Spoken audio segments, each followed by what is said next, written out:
मतलब ऐसी मक्कारी, इस लेवल की बेईमानी कि अपने मुल्क की बेटी से पाकिस्तान अगर बर्बादी के रास्ते पर है तो वो इसी कारण से है कि उसको अपने लोगों की कदर ही नहीं है। अपने यहाँ की महिलाएं, बेटियां, बच्चे।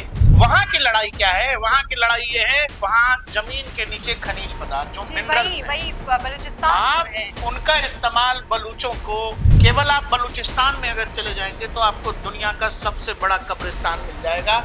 जमीन के नीचे कितने बलूचों को, जिस तरीके से वो लोग आवाज उठा रहे हैं अपने लिए, लेकिन पाकिस्तान को कोई फर्क पड़ता हुआ नहीं नजर आ रहा है। नमस्कार, आप देख रहे हैं DNP इंडिया, हर खबर भरोसे के साथ। फिलहाल खबर पाकिस्तान से आ रही है। कह सकते हैं कि पेशे से डॉक्टर, ह्यूमन राइट एक्टिविस्ट या कह लीजिए कि बलूचिस्तान की आवाज महरंग बलूच को पुलिस ने गिरफ्तार किया और उसके बाद अब 48 घंटे होने को आए और फिलहाल कोई अपडेट नहीं आ रही है। लोग पूछ रहे हैं कि भाई महरंग बलूच है कहां पर और उन्हें क्यों गिरफ्तार किया गया है। उन्होंने तो जो कॉल किया था वो शटर डाउन आंदोलन की गई थी भाई, कि कुछ नहीं कर रहे थे, वो कोई प्रोटेस्ट थोड़ी कर रहे थे भाई कि लड़ रहे हैं, किसी को मार रहे हैं। वो तो शांतिपूर्ण तरीके से अपनी बात रख रहे थे, अपनी आवाज उठा रही थी, लेकिन उन्हें गिरफ्तार कर लिया गया। कोई खबर नहीं है। बहन बता रही है कि कोई अपडेट नहीं आ रही है, कब रिहाई होगी इस पर कोई बात ही नहीं की जा रही है। यार दर्शकों बताना, आप एक औरत से पाकिस्तान डरता है, महिला से, बच्ची है, लड़की है ये जी, इस औरत से डर रहे हो तुम लोग? कितने नाशुक्रे हो यार तुम लोग। मतलब ऐसी मक्कारी, इस लेवल की बेईमानी कि अपने मुल्क की बेटी से उसको नजरबंद कर दिया है, जैसे किसी आतंकवादी को बंद करते हैं। नजर बंद किया है और कहां रखा है, किस परिस्थिति में रखा है, कुछ पता नहीं। पाकिस्तान अगर बर्बादी के रास्ते पर है तो वो इसी कारण से है कि उसको अपने लोगों की कदर ही नहीं है। अपने यहाँ की महिलाएं, बेटियां, बच्चे, इनकी कदर ही नहीं है आपको। और आप जब अपने लोगों की कदर नहीं करते हैं तो फिर आपके साथ वही होता है जो बलूचिस्तान में हो रहा है। अभी जब जाफर एक्सप्रेस उसको जब हाईजैक किया गया, उसमें 200 से ज्यादा आर्मी के जवान उसमें खत्म कर दिए बलूचों ने जी। BLA का ऑपरेशन था वो, और खुला ऑपरेशन था। तुम्हारे देश में अंदर बैठ के BLA कह रहा है कि हम बलूचिस्तान आजाद करा लेंगे। तुम्हारी हैसियत नहीं है कि तुम उसको रोक लोगे। इसीलिए वो क्या लड़ाई है भाई उनकी लड़ाई क्या है? हमारे यहाँ जो कथित तौर पर कभी नक्सल आंदोलन को बढ़ावा देने वाले लोग, वो क्या कहते थे? हमारी लड़ाई क्या है? हमारी लड़ाई है जल जंगल जमीन की। उसमें पीछे से फिर चाइना का इंटरेक्शन हो गया, वो लड़ाई कहीं और चली गई। वो लड़ाई इंडियन स्टेट के खिलाफ शुरू हो गई, तो हमने उसका हिसाब कर दिया ढंग से। वहां की लड़ाई क्या है? वहां की लड़ाई ये है, वहां जमीन के नीचे खनिज पदार्थ जो मिनरल्स हैं, बलूचिस्तान आप उनका इस्तेमाल बलूचों को नौकरी देने में, काम देने में, सड़क देने में, अस्पताल देने में नहीं कर रहे हैं। आप उनका इस्तेमाल दुबई में फ्लैट खरीदने में, लंदन में कोठी खरीदने में, और वहां पर ये आर्मी के जितने जवान, ये सब वहां पर वो बने हुए प्रॉपर्टी डीलर, और वहां से सामान लेके किनका विकास हो रहा है। तो एक पूरा का पूरा बलूचिस्तान, अगर आप पाकिस्तान का मैप देखेंगे, पाकिस्तान का 40% बलूचिस्तान है। वहां से सब कुछ ले जाकर ये इस्लामाबाद, कराची इधर इस्तेमाल करते हैं, और मतलब बलूचों से सब कुछ ले रहे हैं, दे उनको कुछ नहीं रहे हैं, और सब कुछ पंजाबियों पे खर्च हो रहा है। यही सारी लड़ाई है बलूचों की।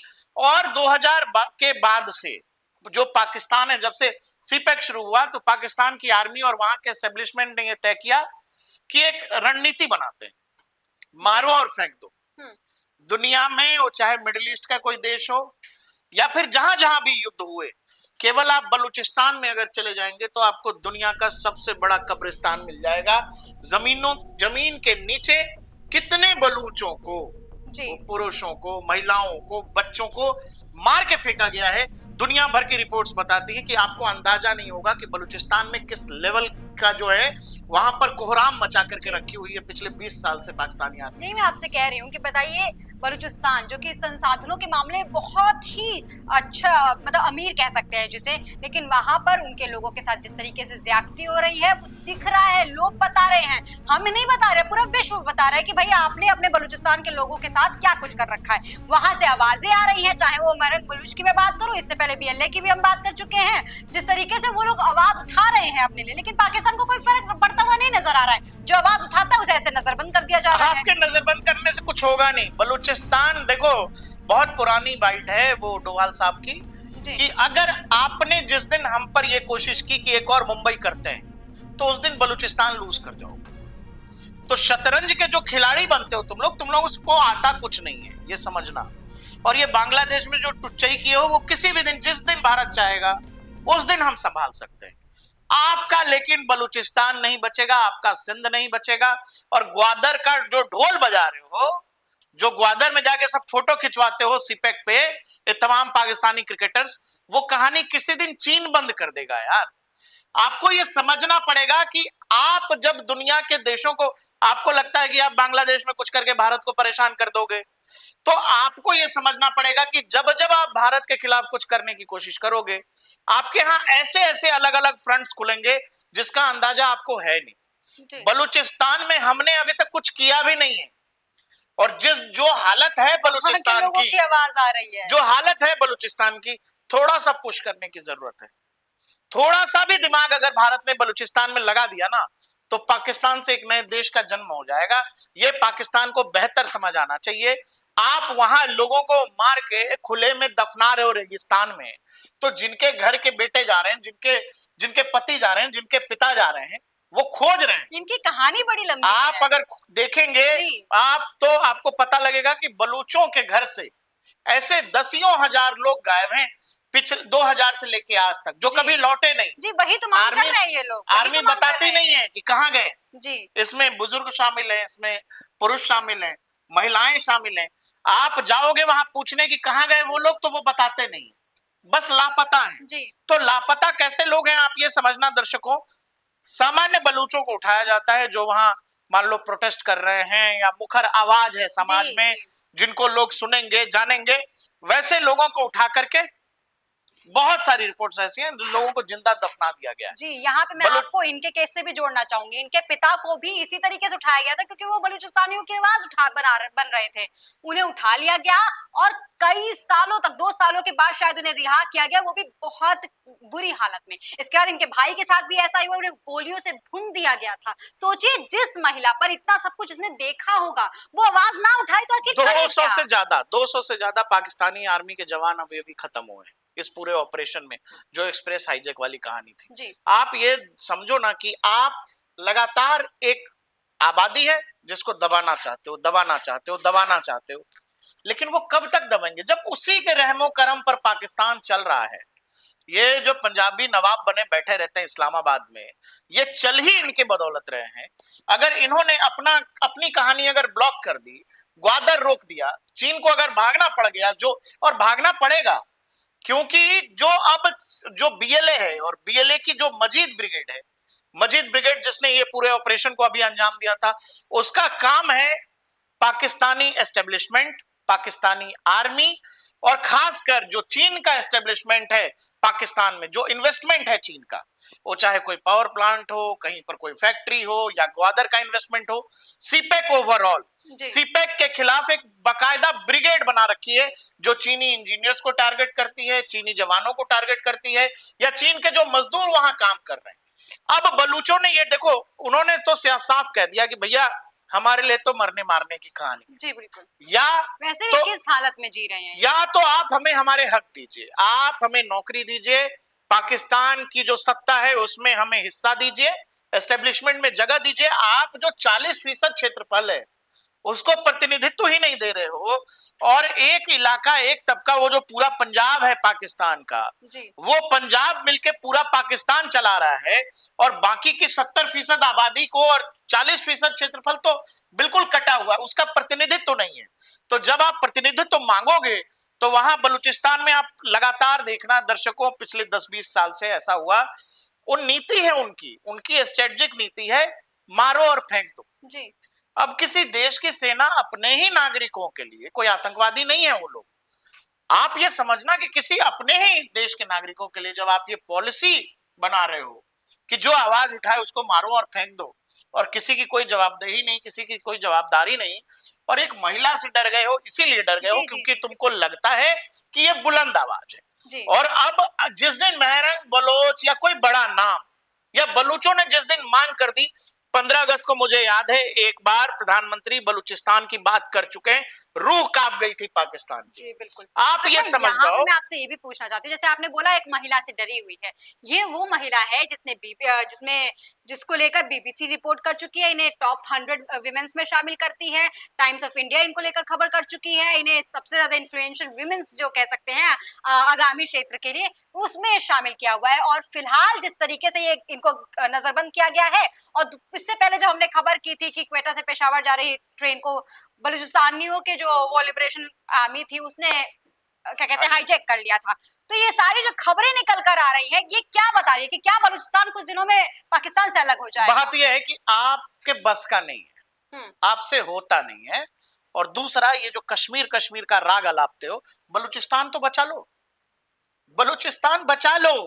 क्योंकि हम फिर कह रहे हैं कि जिस दिन जो शतरंज का खेल तुम लोगों को लगता है आईएसआई वालों को कि ये लोग अच्छा खेलते हैं, ये जो बांग्लादेश में, कभी नेपाल में, अलग अलग जगहों पे खेलते हो, आप यकीन करो इंडिया को खेलने की भी जरूरत नहीं है जी, खेलने की भी जरूरत नहीं है। और बलूचिस्तान ही नहीं, अलग अलग बहुत सारे और भी, खैबर भी अलग हो जाएगा तुमसे। तो ये समझना पड़ेगा आपको कि आप जब अपने लोगों की इज्जत नहीं करोगे तो वहां से अगर आवाज उठ गई, एक बार प्रधानमंत्री बोल चुके हैं 15 अगस्त, और जब बोला है तो वो मैसेज बहुत क्लियर है। और फिर अगर आप बलूचिस्तान में इसी तरह का नरसंहार जारी रहेगा तो भारत तो दुनिया को शांति की बात करता है जी, और अगर वही पाकिस्तान जो एक दौर में बांग्लादेश में किया करता था, अगर वही कहानी वो वहां करेगा तो संभव है कि भारत को एक्शन लेना पड़ेगा। भारत को, आपको ये लगता है कि आप लोगों की आवाज दबा के, सप्रेस करके, लोगों को नजरबंद करके, उनकी हत्या करके, अपहरण करके आपको कोई मूवमेंट रोकने का रास्ता अगर ये है तो माफ करिएगा, नहीं रोक पाइएगा। क्योंकि बलूचिस्तान तो मैं अगले 10-5 साल में कोई भी सामान्य आदमी, आपकी आर्मी कितनी काबिल है, कितने काबिल लोग हैं, वो हमने देख लिया जी। इसीलिए हमको ये पता है कि वो दिख रहा है कि अगर अभी भी ये पंजाबी और पंजाब वाले नहीं सुधरे, जो पाकिस्तान वाले हैं, मैं उनकी बात कर रहा हूं, ये जो 80 तुस्सी कर रहे हो तुम लोग वहां पाकिस्तान में बैठ के, उससे चलेगा नहीं। बलूचों को उनका हक दोगे नहीं तो, और पाकिस्तान की आर्मी भी अगर आप देखोगे तो उसको भी पंजाबी ही चला रहे। अब इसमें पूरी कहानी में जो अभी हाईजैकिंग वाली घटना थी, उसमें बहुत सारे अलग अलग इलाकों के जो सैनिक थे, उन लोगों ने इस्तीफा दे दिया। उन लोगों ने मना कर दिया कि भाई हम बीएलए के खिलाफ ऑपरेशन में नहीं शामिल होंगे। आप समझ लो किसी देश की सेना की क्या हालत होगी कि आपके अपने सैनिक आपकी कथित लड़ाई में आपका सहयोग नहीं कर रहे हैं और वो इस्तीफा दे रहे हैं। इसीलिए सपने से निकलो मेरे भाई, क्योंकि बलूचिस्तान तो जा रहा है अगले 5 साल 10 साल में। तुमको कश्मीर तो आजीवन कभी मिलना नहीं।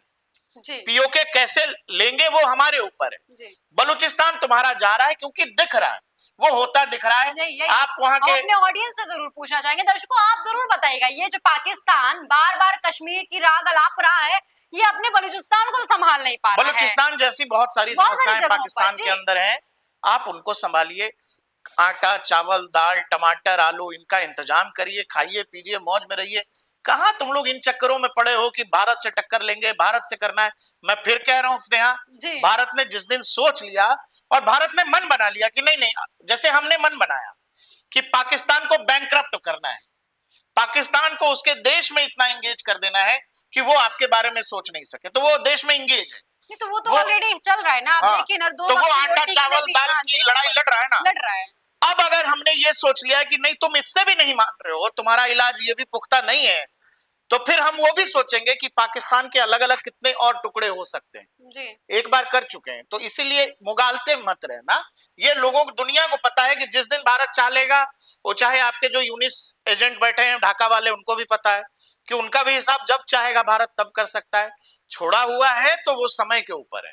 इसीलिए आपको ये समझना पड़ेगा कि जब आप अपने यहाँ बैठे लोगों की इज्जत नहीं करोगे तो दुनिया में फिर कोई भी देश आपको इज्जत नहीं। जो पाकिस्तान कहता है कि हम भारत का मुकाबला करेंगे, वो पाकिस्तान एक महिला से डरा हुआ है, उसे किस तरीके से नजरबंद किया हुआ है, खबरें तक नहीं पहुंचा पा रहा है। विश्व भर की जो ह्यूमन राइट एक्टिविस्ट कंपनियां हैं, ऑर्गेनाइजेशन है, वो बाहर आ रही है, वो कह रही है भाई इनको रिहा किया जाए। दुनिया की सबसे बड़ी, मतलब मुजाहिद फौज जो है वो एक महिला से डर गई, ये महरंग बलोच से जी एक लड़की से डर गए यार तुम लोग।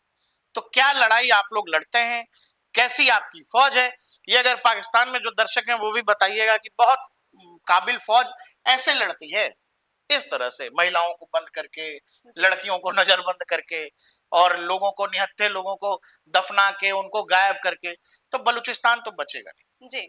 तो फिलहाल बात यह है कि पाकिस्तान अपनी स्थिति से तो उबर पा नहीं रहा है। जिस तरीके से बलूचिस्तान से लगातार खबरें आ रही हैं कि वहां पर जिस तरीके से जो अत्याचार बढ़ता जा रहा है पाकिस्तानी सेना का, उसने ऐसी तमाम आवाजों को फिलहाल मुखरता के साथ आगे बढ़ने का मौका दिया है। ऐसी तमाम आवाजें बलूचिस्तान से बाहर आ रही हैं और बता रही हैं कि इस बार बगावत होने को तय है।